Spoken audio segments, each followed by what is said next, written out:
Everything is more connected than you think. This is personal. One last fight. That part's good. I'm in. Oh, I'll have another. Make it a double. Who are you talking to? Vincent, my server, he's from San Diego. Dad, Mom thinks she's at a resort again. Yeah, she told me. When you'd rather not resort to a virtual resort.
What's up, guys? Welcome back to Newswave. Well, that escalated quickly after we talked about the Nintendo Direct rumors, information going around. All kinds of stuff started to pop up online. Leaks, rumors, reports. It's absolutely exploded, and I guess we'll go over that here today while we're all kind of hanging out waiting for Nintendo to make that apparent announcement. Also, we are going to be talking about just, a heartbreaking story out of Konami when it comes to Metal Gear Solid 4, and we'll also be going over Final Fantasy 16 and a mode that seems to set everything up for us to play through it multiple times. So if you guys enjoy these videos, make sure that like button helps out a ton, and if new here to the Spawn Wave channel, make sure you subscribe down below. We're going to start today with Hideo Kojima and his plans for the future, specifically for creating games apparently in space. We can see this posted up over on PC Games N. And this was during a panel where Kojima was talking alongside of Jeff Keighley and sort of a Q&A with plans for the future and what he would like to accomplish. And he says, I want to go to outer space. All right. I want to go to outer space and create a game that you can play in space. Because right now you probably can't play all games in outer space. But I'd play that. So someone please send me up to space. All right, I just see headlines now with Kojima, and I just, yeah, okay, sure. I don't even really question it much that he would have said something like this.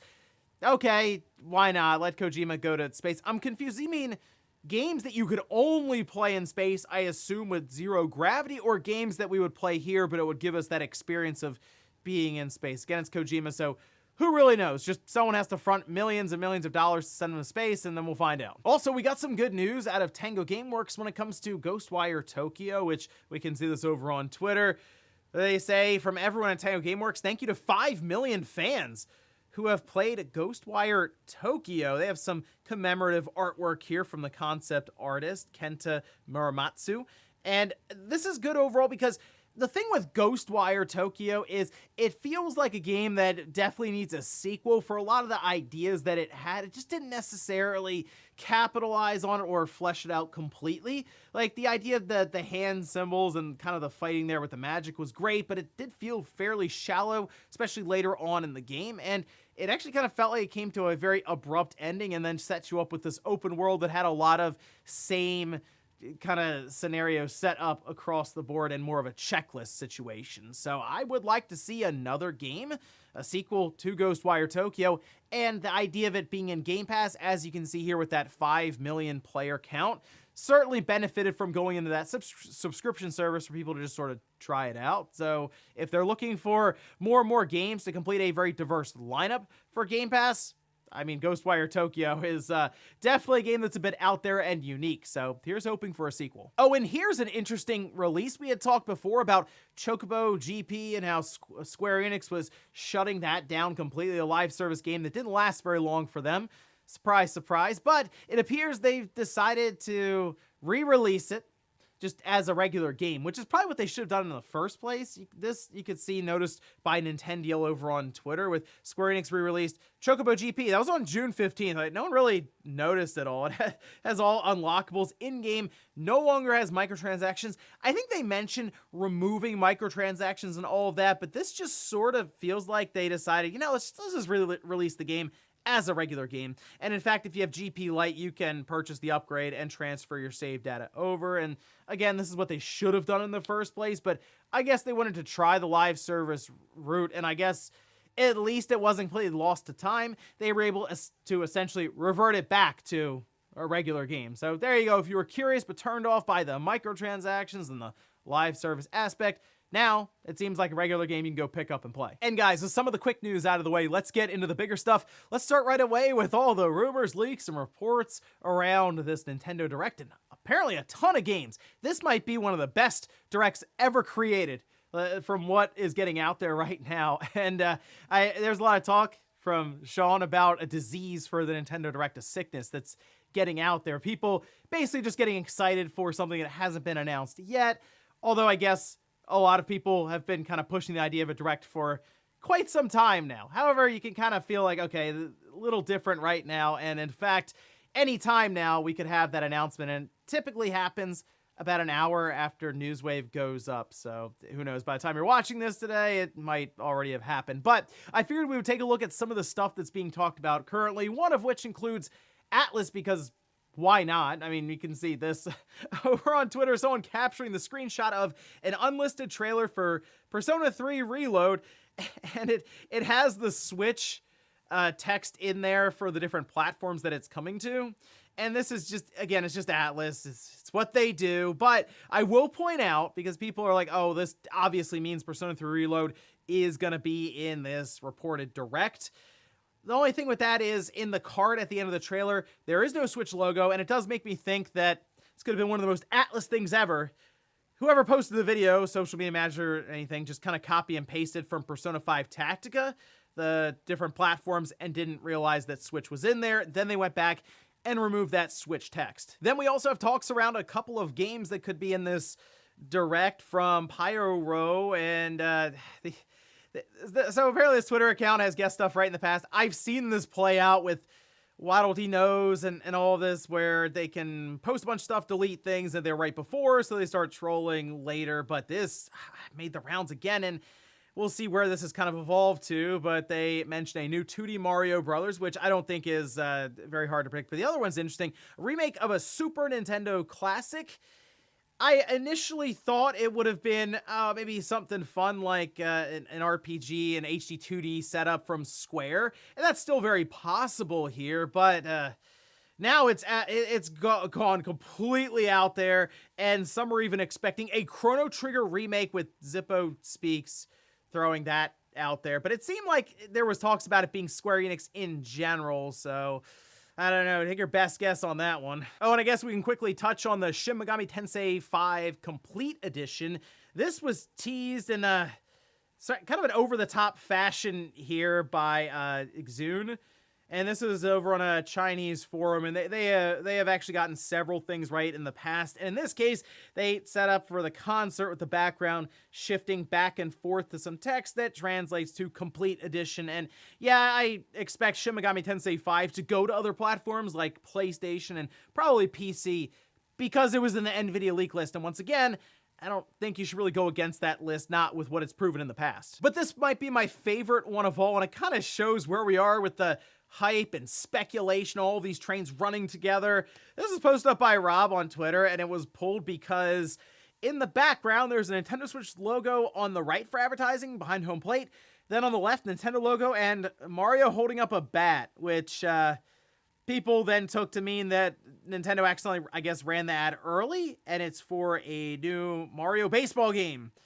I'm serious. Now, first of all, the funny thing is Nintendo is technically involved with the Seattle Mariners, I believe, since they own, I feel like they own like 10% of that team. This is an interesting fact there, yeah, but it's also possible that Nintendo just wants to theme Mario, a render that they already have, around, baseball, because it's in a baseball stadium. So that, to me, that seems pretty straightforward, although, sure, I guess it's possible. It's the last real sports game they would need on the Switch to complete, like, the entire series.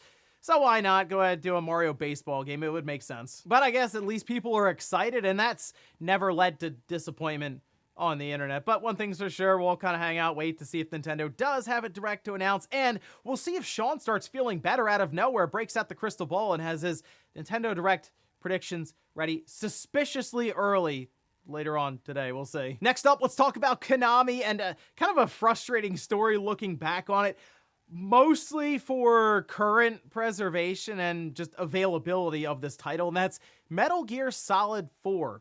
This is a game that's still trapped on the PlayStation 3. Technically, you can play it on PC with some oddities thrown in there through emulation, but officially, it's only ever been released on that PlayStation 3 console. However, it looks like Konami at least played around with the idea of it being on the Xbox 360 as well. Now, this we can see posted up over on Time Extension, and this is part of Stephen L. Kent in his Ultimate History of Video Games Volume 2, while talking with former Kojima production staffer Ryan Payton about the process of Metal Gear Solid 4 being ported to the Xbox 360 during development.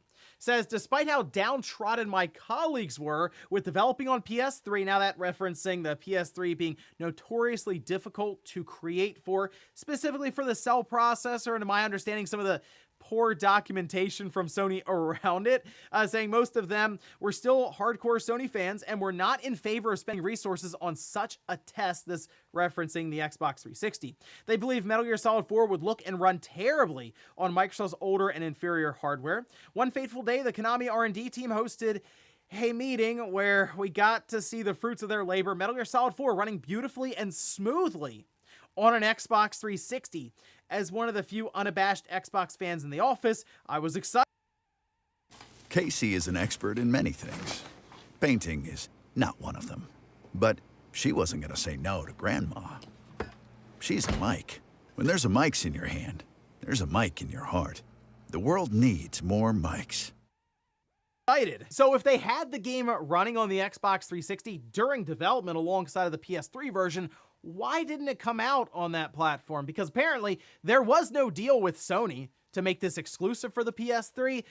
Well, apparently it had to do with the amount of DVDs that it would have to ship on to be feasible on the Xbox 360. Remember, versus the Blu-ray, which Metal Gear Solid 4 did ship on a dual layer Blu-ray at 50 gigabytes.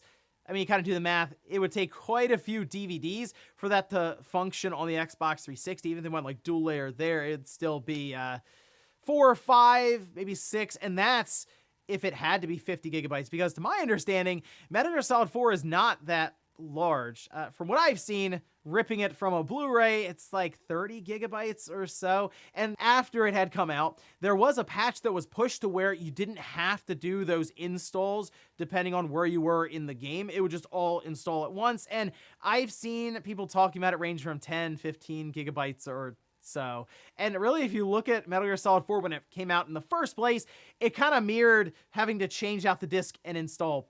Anyway, now I think this is as is described here early on in the story.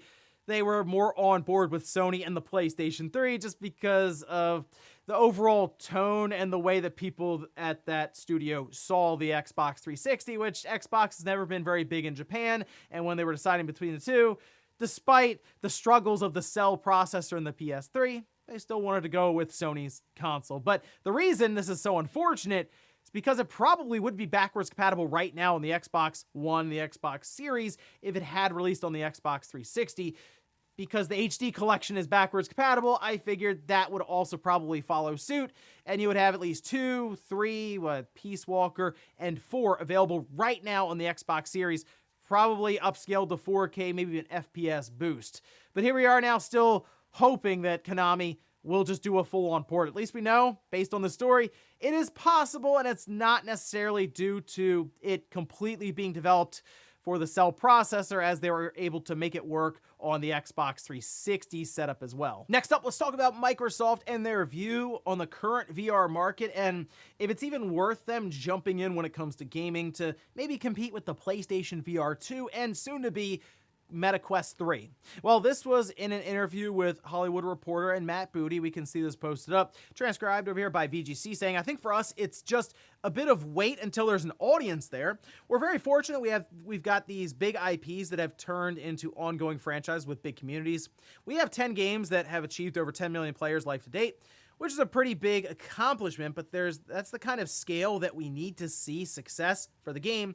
And it's not quite there yet with augmented reality or virtual reality. And if you consider the fact that Sony told us that around 600,000 PSVR 2 units had shipped out in the first 6 weeks, it does make me wonder, as you kind of saw that chart leveling out a bit, if they would be able to sell 10 million headsets. Now, Microsoft has played around with HoloLens as an overall company, not necessarily in the gaming division, so they're familiar with augmented reality, and it's possible that it catches on more and more now that Apple's broken into the scene, but even that seems like it's potentially a decade away based on how expensive their newest AR headset is currently. So in this instance, Microsoft just needs to get things figured out when it comes to creating games, like just get games out there like Starfield that looks like it's building up to be their generational release, and then follow it up with consistency, then maybe they can look around at VR or AR if it catches on. Because right now, I will admit with Sony, doesn't feel like VR2 or PSVR 2 has continued any kind of momentum it may have had at launch.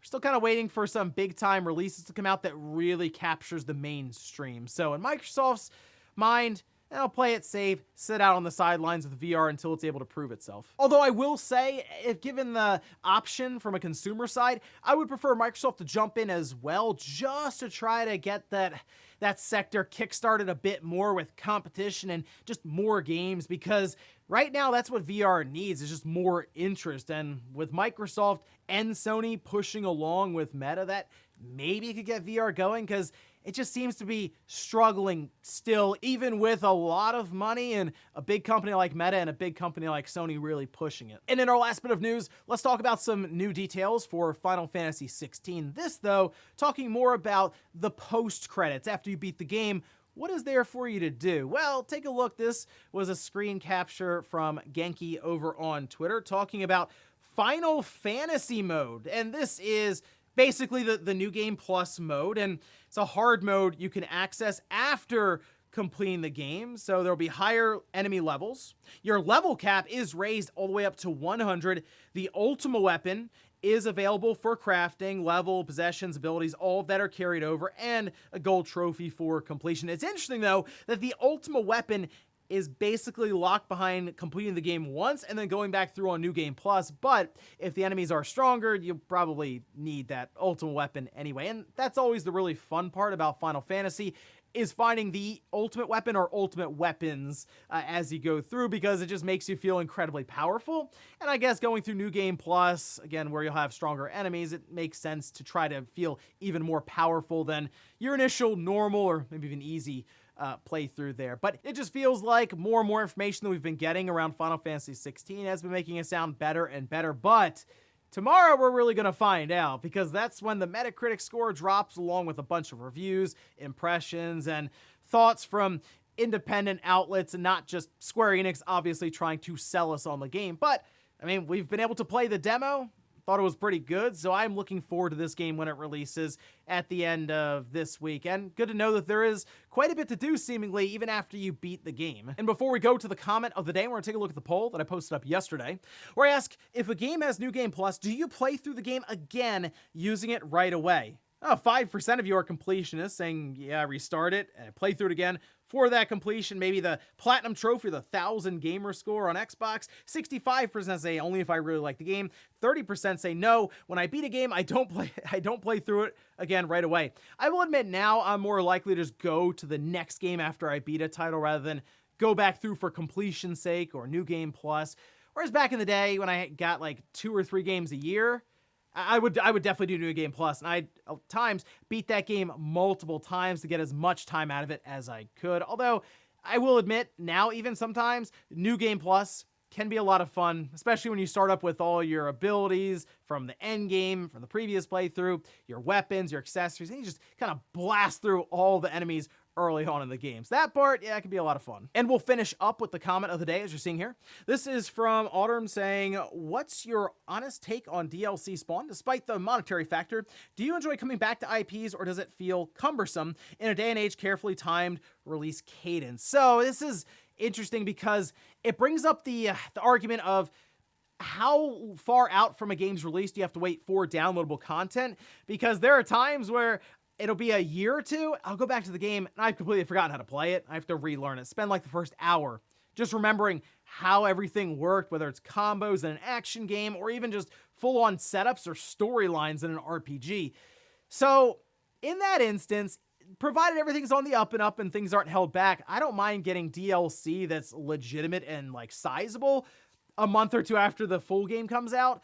But of course, there's always that thought that things were held back for that downloadable content. It's just such a tightrope to walk if you're a publisher or developer as to when you release this. But to me, if it's legitimately good downloadable content and it feels like it's worth buying, even if it's pretty close to release, I would still check it out. But Let me know. Would you rather wait a year or two to get the content or get it as close to release as possible? And ladies and gentlemen, that's going to do it here for Newswave. If you enjoyed this video, guys, hit that like button. If not, hit the dislike. Leave comments down below about everything we talked about here today. Where's all the Nintendo Direct talk, the hype, the rumors. What do you hope to see here, and what do you think about that Super Nintendo Classic remake? Then also, what about Metal Gear Solid 4? Could have been on the Xbox 360, but Konami decided no because of too many DVDs. Thanks, guys, for watching, and I'll see you next time.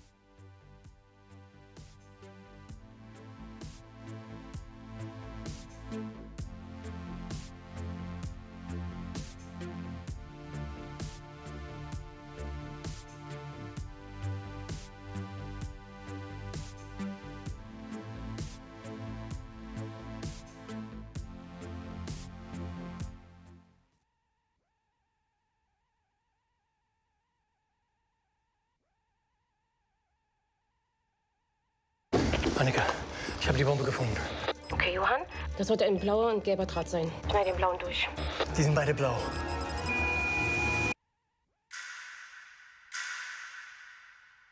Vision works. See the difference. See, this is what I was gonna say. Are we gonna be funny first, and then you guys should have been funny, Well, and we could have done there. See, Gerard, I'm not your like you fucking get monkey. this. I'm not just funny on command. Yes, Okay? monkey. All right, I want to be funny. Get and on I your wanna be funny. Come on, unicycle Ralph, and pick they're up your jokes. balls They're to jokes. The funny juggle. switch. Just turn on the funny Yeah, switch. it's easy. Yeah, Just yeah, fire yeah. it up. That's Sometimes it, it backfires. 10:30. Sorry. Luckily, we can edit those moments. I will say, if we're talking about at least funny things we experienced this weekend, Jake, you have the best photo with the Tekken guys. Yes. From the Tekken 8 Oh, party. thank you. What's your one? I'm put just that like up. a small postured, The two of them are feeble man. ripped and bleeding and muscular and Yes. sexy, and I'm soft and short. Yeah, just like timid. it's a Jake never, sandwich. Never closed a fist in my life. We're gonna send that photo to Stu so we can edit that. Yeah, one. please. Oh yeah, Let's make definitely, sure. Let's make sure that one definitely. gets Did up we there. all get a picture?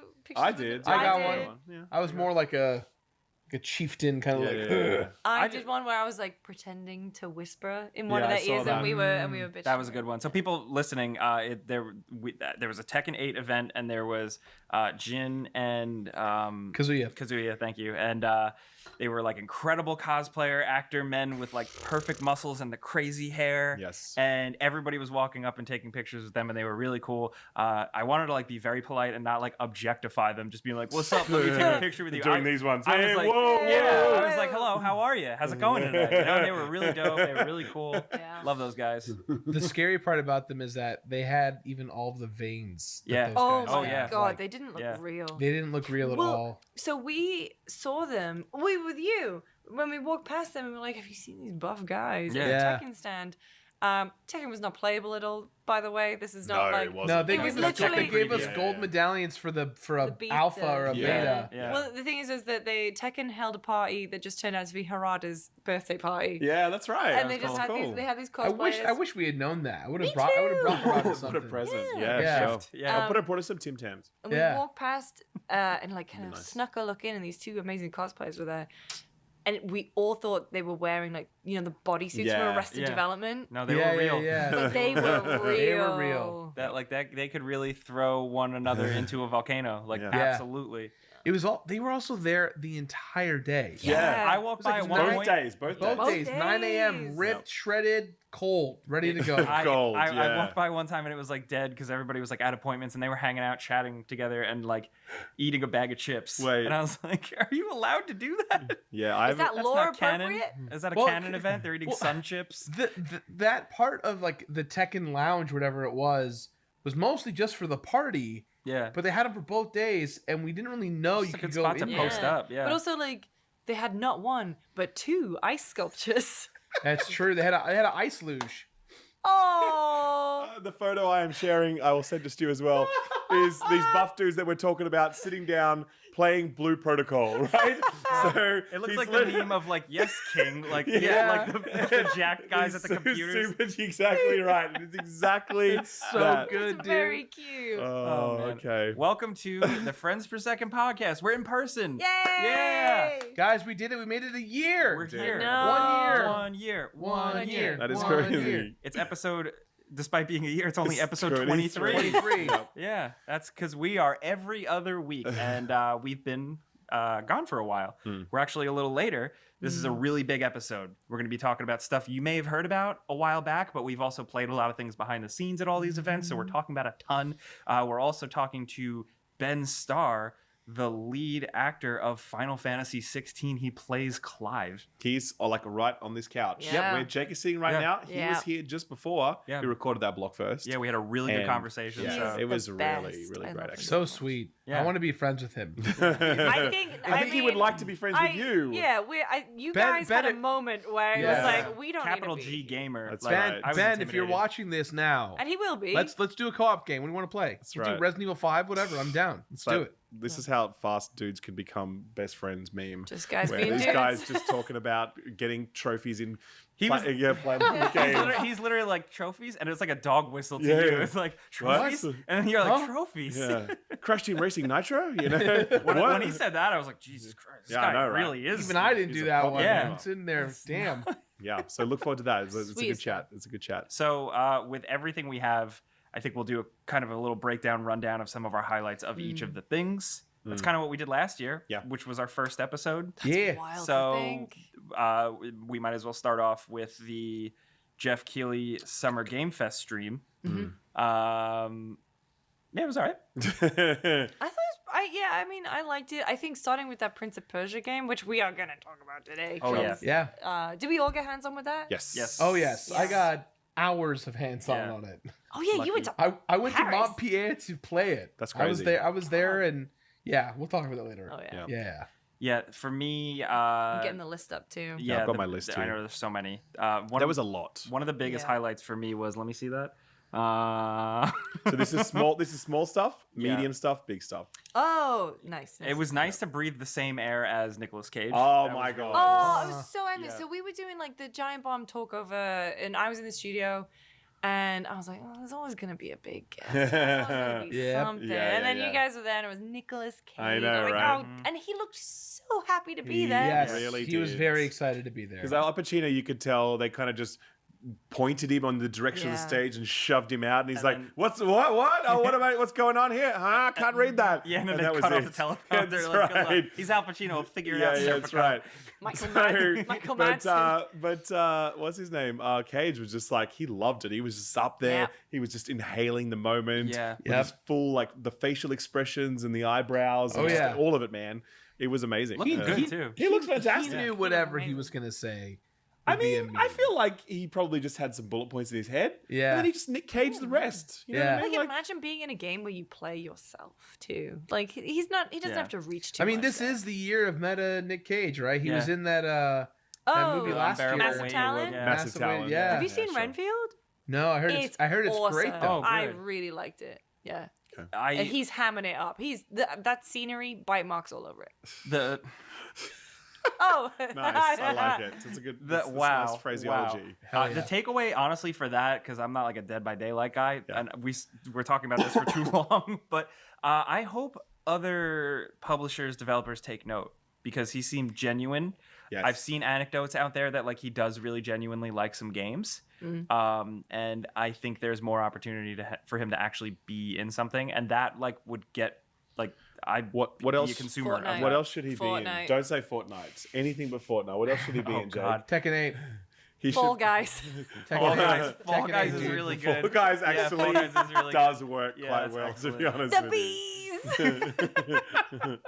Perfect. Yeah, but for me, I think the big thing was Alan Wake 2. Oh, dude. Seeing Oh that my was God. very nice. Getting a snippet of gameplay. Yeah. Very much backing up what they've been saying about the game, where it's legit survival horror. I'm so excited. We'll talk about it. We all went to the behind closed doors. Yes. We did. Like, yeah. I didn't. No. You missed out, man. That was Let like us tell you. I that was did- like the didn't best. get an invite. That was Right. the best part of the Playdays thing. The craziest thing to me for Playdays, I don't know if it was the same for you guys, is that my schedule was full both days. Oh yeah. And Totally. yet there were still things I didn't get to see Oh behind yeah. closed There's doors. a lot of stuff there. I was really bummed I didn't get to do Day of the Devs this year. I did. Which was my was highlight very good. last year. Yeah, it was very good. Actually. So One of my friends their game was in Day of the Devs, and so when I got to the booth, and I was like, yeah, it was so cool. I got to sit down and play with him. It was great. Which game was it? Haunty. That's very good, that game. Yeah. The art design is top tier, actually. It's yeah, like probably one of the best looking things in the show. Director of Haunty and the musician of Haunty are good friends of mine, it was just so fun seeing to be there because they had no funding, they had no support, so to be here at Day of the Devs, that's a huge turnaround for them. I want to hear from you about Sonic Superstars. Yeah, because you're the guy. Yeah, you're the guy. You guys didn't play it, get to see it? No, they wouldn't. They only were doing walk-up bookings. Oh, so okay. I was like super busy and whatever. But yeah. I like watched it. I stood and watched the whole thing. It's fun. It's definitely like my game of the show, but just because by default it's the game that I get the most time with and really enjoyed. It feels very safe. It feels very, very safe for a Sonic game. It doesn't feel like it's taking any big risks like Frontiers did. It's the coolest thing I will say about it is that the Chaos Emeralds now give you individual powers. So when you get a Chaos Emerald, Sonic and friends do something cool. So if you get the blue Chaos Emerald, Sonic can create tons of avatar clones of themselves and that's like on a cooldown. Or you turn into a wisp and like can go up waterfalls. So traversal is cool for Sonic. Yeah. Now he's not just on the floor, he can really go anywhere. But I thought it was a good time. I think it's like I said, it's gonna be safe. I think it's gonna be a fine Sonic game. It seems like from what I've seen, it's like it is what it is. Like it's exactly like what you from the trailer. Like it's very much that.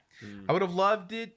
I would have loved to have seen the version because the rumor is that the Evening Star guys, the guys who made Sonic Mania, I think I read an interview that they were the ones that were supposed to work on this game, and they did not. But then they had their falling out with Sega, didn't they? They had like something went down, and they were supposed to work on that game, and now they're not. So this is I don't remember the name of the studio. It's called Astro Studios. I think they're associated to the original team that worked on Sonic in some capacity. So original team, and supposedly Jun Sonoy and T. Lopes are working together on the soundtrack. So it should be good. Sonic games always have good music. My only problem is I like big Sonic, not little Sonic. I like my Sonic with like legs and arms and like, six pack. I mean, he doesn't have a six pack, like tall Sonic, but like you want Sonic. What the hell Sonic have you been looking at? Hang on. As someone who's not a Sonic pervert, what the hell does that mean? There's little Sonic. And he's like classic like Sonic and modern Sonic. Yeah, he's cute. He's got his little tummy. Okay. And then there's regular Sonic who's a little more lanky. Yeah, I get you. Cool dude with the attitude. Don't make a face. I mean, honestly, we in all the talkovers. Tam just pulled up some nice. Sonic. That's some lovely Sonic deviant art right there. Yeah, excellent. Sonic and Shadow. When we were going through, especially the Xbox showcase, you know how sometimes inadvertently E3, Key 3, Summer Game Fest, there are kind of fads, phases. We definitely realized that this year was all about big boys and little freaks. Example? Literally any game. So Fable. Literally any game. Oh, like a giant Fortnite Fable. Big Giant. boy. Sure. Little freaks. Yep. Yeah. Oh shit. There were big boys, little freaks in Alan Wake. Big boys, little freaks in Tam. Help me out. Star Wars. Yeah, true. Oh, the game where the skeleton guy playing guitar. Then it's revealed that he's a big boy. He's a big boy. Yeah. And the little freaks. Well, he's a big freak. That's He's a South zombie. South of Compulsion Midnight. Games. Yeah, South of Compulsion Midnight. one. So yeah, that's my big takeaway from the week. Twisted Metal. Big guy, little freak. Does that work? Is that the same? I don't think it's quite the same. God, can we talk about Samoa Joe and Will Arnett? Anthony Just Mackie? like, Oh man, it's like it was. Hey, you know what? To his credit, it was much better than the Rocks from the year before. Yes. Enjoy your gaming. It was better than that. So my phone memories is like, 1 year ago today, I just have about 7 screenshots of The Rock because I was clearly going through. I was like, the meme potential is off the charts. Yeah. It's true. No, but the Twisted Metal clip was not him. Didn't fill me with confidence, personally. I don't know. Well, you were saying that it was very quiet in the room at that point. Yeah, well, I was actually, because Gerard, you were at the YouTube theater. No, I didn't. You missed it. You were late. I was. The three of us had seats together. That's right. None of us sat together. And none of us sat together. I think the usher put me in the wrong section because you were in the front, right? Yeah. I think that's where I was meant to be. Because I think I remember booking the front row, basically. We were row 6 That's what in I the thought. middle. I because of the indie event, which I can talk about later if we want, I chose not to go because I had to prepare to host this whole indie show. Sure. And I kind of weighed the things and I was like, I should not Yeah. As much as I want to be the YouTube theater, I should be responsible and prepared for the show. Yeah, that's good. Yep. So I didn't go. I watched it from home. I was so nervous. I was like, oh, if the camera pans on me, I'm gonna look like a loser with no friends. Because it was you weren't there, you weren't there. I had bought a ticket for you just in case. Oh, so it was just me and empty chairs, and I was like, oh man, Perfect. They were probably avoiding you on purpose. Yeah, probably. Yeah. I smell bad. Yeah. But no, the YouTube theater was actually quite quiet. It was really quiet actually. For Twisted Metal. No, in general, don't you think? It just didn't have a lot of energy in Well, that I mean, room. compared to a Game Awards audience. Like, even when Nick Cage was up, like, that was a big moment, sure. But Oh, yeah. In general, I just felt like... Smaller audience, I guess. but like, I felt like there was more energy in the Ubisoft room today than there was in the YouTube theater. Well, Like, for what it's that was worth, a much smaller audience. we heard the YouTube theater audience, and Yeah, it we did sounded not full. hear. Okay. The Ubisoft audience sounded like Sure. there was an audience behind the audience trying to throw stuff at the front. Like, you could barely hear them. That's funny. What else was in Jeff's thing? So, just to rattle off a quick list, because I've got it here in front of me. Jeff had, in terms of bigger stuff, there was obviously the Dead by Daylight reveal. There was Prince of Persia, which we'll come back to. Mortal Kombat, we got a big look at that. Man. How you feeling about Mortal Kombat? Cool. Yeah? Yeah. Yeah, nice. Yeah, it's nice that it. So to me, I keep comparing it to like I like that it's almost like a comic book now, where it's like, oh, new interpretations Sure. of these characters that we've known the archetype of all of them forever, and now things are shaken up a little bit, and it's like Surprised they called it Mortal Kombat 1 instead of like Mortal Kombat Dimensions. It's like not or... technically one because it's going off of Fire God Liu Kang, who was set up in the last one. So obviously it's like him writing a new universe, but it's a little like you definitely should play the story of the last one to know what's going on. But I think it's just really cool and bizarre to see it, and I played it too. But it's so colorful and so like bright. And then it's much brighter than previous titles. And then, but then they went like triple down on the gore too. So it's just got this weird tone to it that's like so different than the other games. Where playing it, it's like if you've played the last couple of modern ones, like you get the gist mostly. Yeah, but the cameo stuff is pretty intense. It's actually a little more layered than just each one you hit a button and they jump in and do a cool thing. You press a direction on the button and they'll do different attacks. You have to time them properly, and like the characters can actually so like I had Jax with me and I couldn't figure out how to like use Jax properly, and I'm like, come on Jax, come out, and then like Sub-Zero just punched him and he was like, oh no, and he like ran away, and I was like, no wait, you're supposed to just come in and do your thing. So there's a lot to it, and even like the animations and stuff, I love it. Like when Kano comes in, Kano like will push your character out, like get out of my way, you know. Sorry, that's actually the one time you've done a half decent train. Thank you. So that's it's good. when I'm quick. Yeah, that's right. The Jax when he does one like a successful attack as he's walking off the stage, he's like, yeah, that's right. Yeah, I love it. So I love that as well. It was really nice. I actually played that for like maybe 45 minutes. Yeah, me too. Played it with Susie, actually, Sphere Hunter.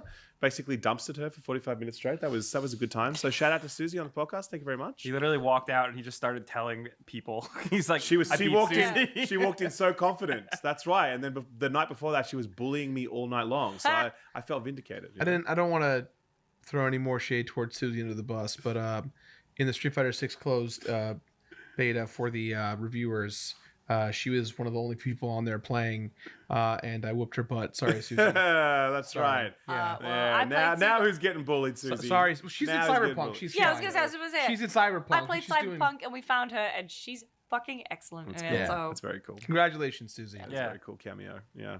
With a K. Toxic Commando was another potentially cool one where the John Carpenter? Yes. So specifically because John Carpenter, like that's cool, but John Carpenter's also like every interview he does, he's always just like, I just want money. Like he's super honest and like I like that. So I always think of that. But the trailer started off just kind of like whatever, and then once they showed what it is, I was like, oh, okay, cool, because it reminds me of like a canceled game called Dead Rush for like the PS2 era that was centered around driving a car through a zombie apocalypse, and the car would break down and zombies would attack it, and you'd have to fix it and keep going. And it kind of gave me that vibe, but now it's more of like a first-person shooter where it seems like the truck will actually get stuck in the mud, and there's like mud deformation, and you have to worry about like pulling the car out of the mud, but stressing that you're being swarmed by zombies. Like it just seems like a fun spin on that like 4-player zombie thing. You know, it needs a little revitalization. Yeah, I don't know that one. I don't know. It's just like me? me. I mean, like I don't know. it's hard. It's easy to get swept up in not nostalgia bait, but whenever a trailer has like an 80s track or a 90s track that I love, I immediately either feel like, oh, they got me with that song, or like, I freaking hate that song. Why are they playing that? And for this one, I was kind of right down the middle. I was like, I don't need to. And also, not to throw shade towards Ubisoft, we don't need like bombastic rap music in all the game trailers. Just like that was very bad. I liked the. It worked. I liked. Oh no! Hell yeah! I liked Really? Persia for what it was. No, but no, like, I did like the music. Absolutely. Oh wow. Yeah. Okay. Well, because here's the thing. Like, it's always just like you.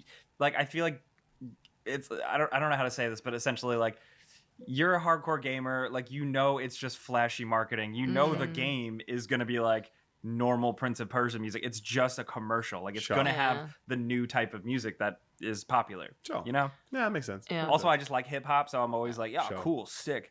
I was really confused by the block party track in the Division mobile game, because I really like block party, but then I feel like sometimes a song could just like make or break a trailer, and that song was so strange. It felt like there was no cuts to the beat, there was no like real moment, and it was I just was playing like, the song. oh, okay, well you just play the block Also, party. I just found myself kind of like more like, oh yeah, this was a good song. Yeah, well, and I just block kind of was party. thinking about that the whole time. I was like, I yeah. haven't heard this song in a while. Wow.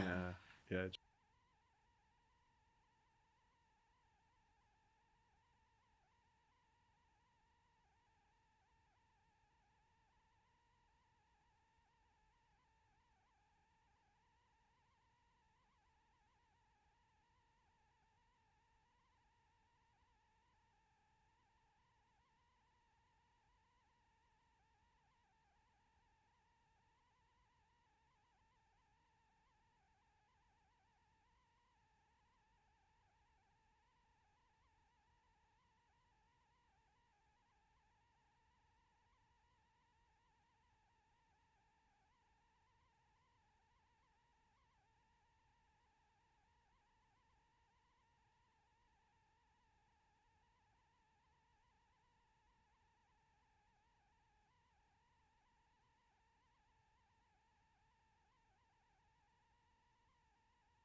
His name again? Fernando. So this is the chance we have for our boy Fernando, who's coming here to take a shower, and we're gonna try to have him pour up a mimosa. We got that all set up for him over there.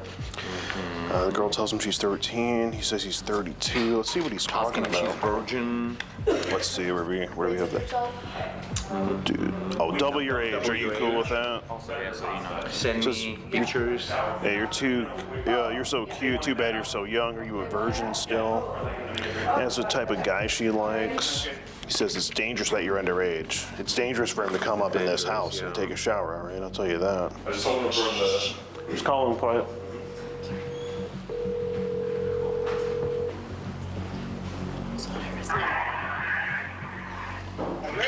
Hi, what's up? What's up? Where you at?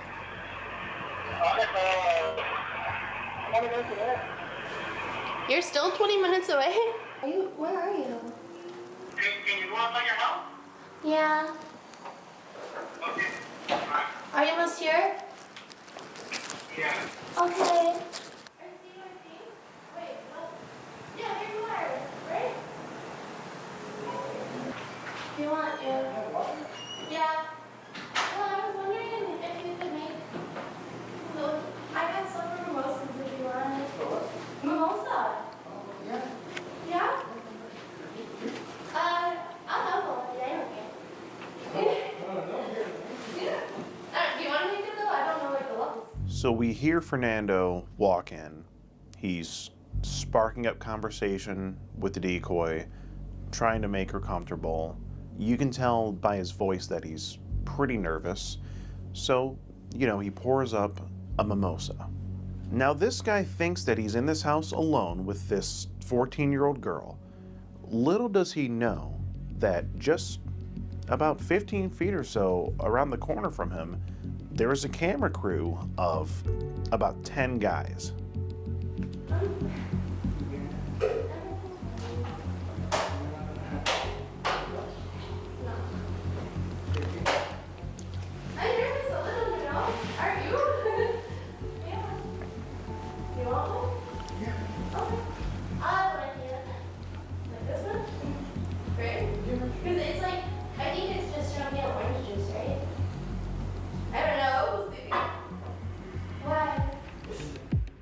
Now, just by hearing, we could tell that Fernando had poured himself a mimosa, and he was really starting to, get comfortable with the decoy. You want to sit? Okay. She's trying to get out of the shower. We need him in the shower. Now, at this point, Courtney's performance as the decoy is just, astounding. She's doing a great job, but we needed her to go that extra mile. We need to get this guy Fernando in that shower by any means necessary. It's got to happen. I think he's in there.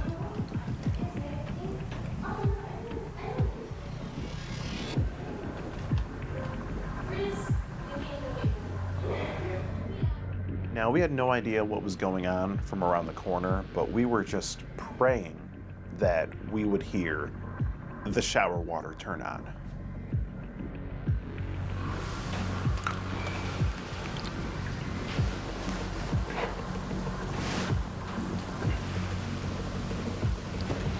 This guy is in the shower.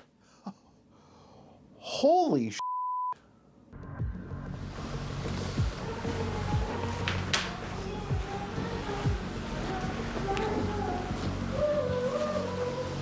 Are we gonna wait till he gets out? Okay.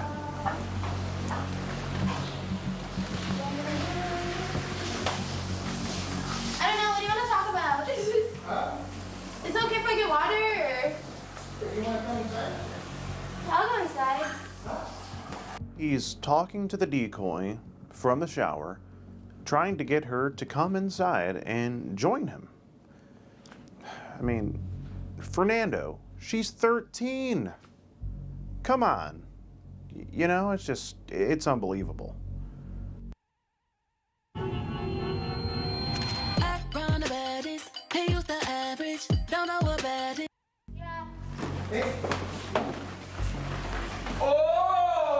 Oh, look what we have here. Oh, hello, tiny D. Come on out here. What is it? Come and have a seat. There is nothing for you. What's? How did you end up here? Now, the longer you looked at it, the worse it got. Honestly, his area down there was not very impressive at all. If you could imagine, you know, a shrimp, it's pretty much a shrimp. The bush to penis ratio on Fernando was subpar at best. Not impressive at all. Not impressive at all. You shower? Oh, no kidding! Let's come out here and talk on this couch. No, it's okay, doesn't need it. Like, who needs clothes nowadays, anyways? Oh, God. Let's go. Oh. No, nothing. Sir, we should probably cover this up, though. We'll get him a cup or a shot glass. It's here. This way, Anything, this way. whatever. I'm gonna give you a cup. Come here. Mission Get Fernando in the shower was accomplished. However, there was still more work to be done. We still had to have the confrontation. Come here. For you. Here. Oh, Lila. Yeah. Do we have a towel anywhere? Or? Towel. It's here. No, it's okay. It's here. You can have a seat. Wherever you want. So we got Fernando out of the shower, but the problem was, you know, he was still naked. And we didn't want to see that tiny, pathetic little shrimp anymore. And there were no towels left, so the next best thing that he could cover up with was a purple plastic solo cup, similar to one that you would see at a frat party, for example. Just one of those cups. Yeah. I mean, we know you're nice and clean, so No, I'm doing it. No, it's you want to use the blanket to cover on up, or? Yeah. So, what's your name? No, I don't want to talk. What's that? I don't want to talk. You'll take your clothes off, but you don't want to talk. You don't seem very shy. No, I don't want to talk. You're already here. You already did it. So let's have a conversation. We can do it with police or without police. So you make up your mind. Whatever you want to do. No, I don't want to talk. Would this be your profile on the Whisper app? No. No.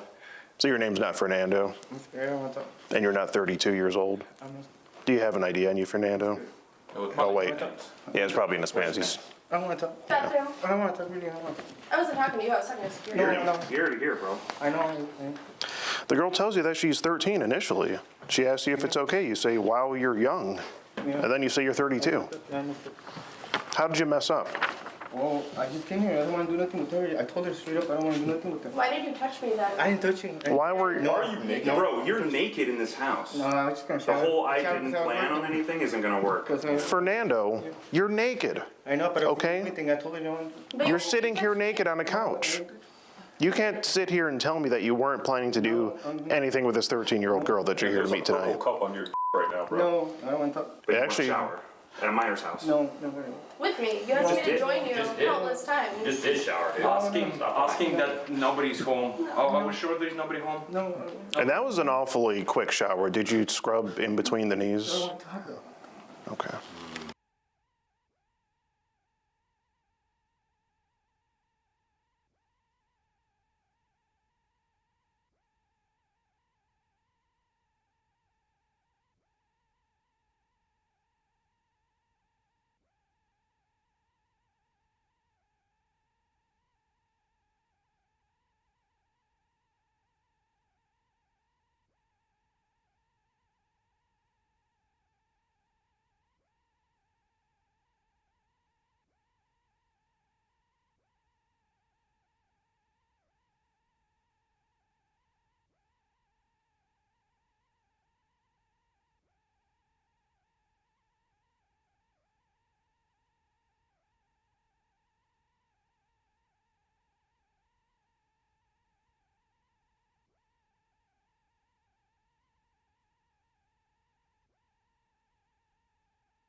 So here's the deal. We're already here. We're already filming you. We can already call the cops if you would prefer that. But it's already done. So this is your chance to explain yourself in front of the world. I just want to have a conversation, man. That's it. You pretending like this isn't happening is not going to help you at all. You ask her if she's a virgin. I don't want to. Well, why, Fernando? Why?